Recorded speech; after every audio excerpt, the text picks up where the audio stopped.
Assalamualaikum warahmatullahi wabarakatuh. Seperti biasa teman-teman, akses ke area tandon memerlukan keahlian parkour. Ini ada titian Shirathul Mustaqim, malah banyak di sini. Sangat banyak ini titiannya ini. Wih, ini ongkosnya mahal ini. Kalau jatuh ke sana sudah wassalam ini. Harus pakai tali, badan harus diikat ini.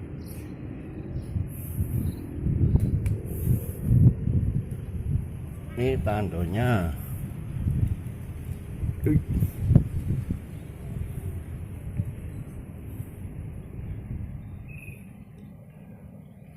Problemnya biasa, radarnya minta adik.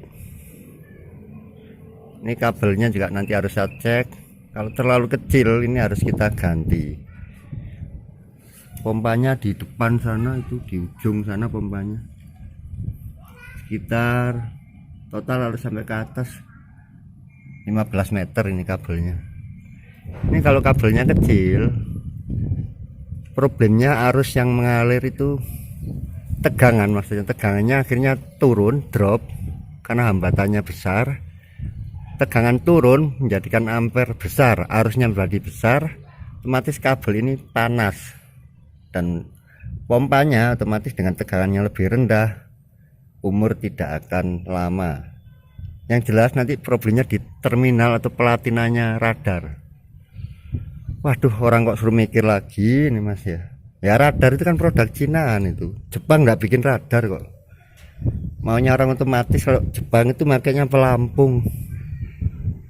Loh, pelampung nanti kan hidup mati mas kalau mau penuh. Kata bapak saya memang dulu seperti itu.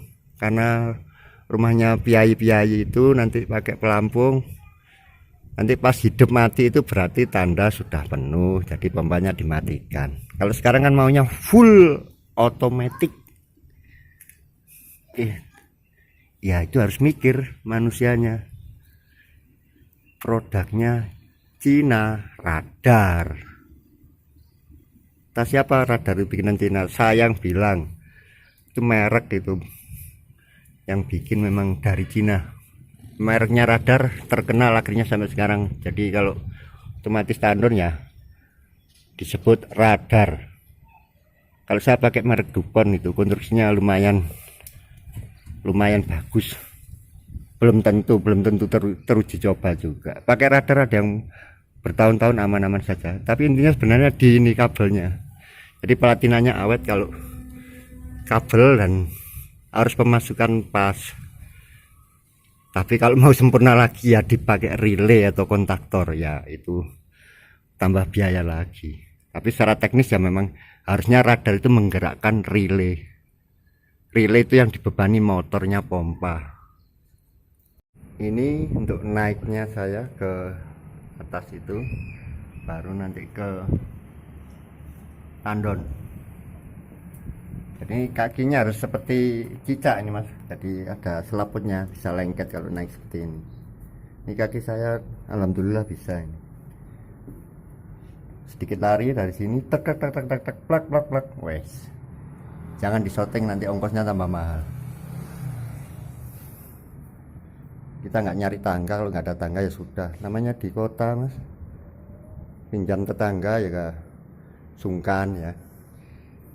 Ini problemnya sebenarnya di keluarannya, tandonnya ternyata juga penuh, jadi saluran ke bawahnya buntu.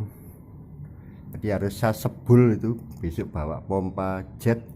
Kemarin yang lantai 1 sudah saya sebul, ini lantai 2 sudah. Sekarang lantai 1 katanya mati. Itu harus kita jelaskan ke pelanggan. Ini mau ganti pompa juga, pompanya terbakar. Tapi harus saya jelaskan. Nanti pompanya sudah mengisi tandon loh mbak, tapi kok gak mengalir, itu urusannya dari tandon ke kran, ini beda urusan. Jadi nanti diganti pompanya kok masih nggak mengalir, yaitu urusan tandon ke saluran yang buntu. Proses memberi edukasi ini bisa makan waktu, tapi memang harus saya sampaikan biar tidak salah paham. Bagian dari pelayanan saya adalah mengedukasi pelanggan, bukan minteri ya, memberi edukasi itu bukan sebenarnya kita guru kan ya, memberi keterangan yang sejelas-jelasnya. Katakan kalau darurat seperti apa, tidak harus menunggu manggil tukang dulu. Saya bikinkan dulu handle bypass, tapi dirubah sama orang, handle bypass untuk membypass radar kalau radar trouble. Fungsinya yang membypass supaya radarnya langsung dijalankan, tapi resikonya kan memang amber. Lebih baik amber daripada tidak punya air kalau saya saja. Lantai 2 ini yang kemarin saya sebul.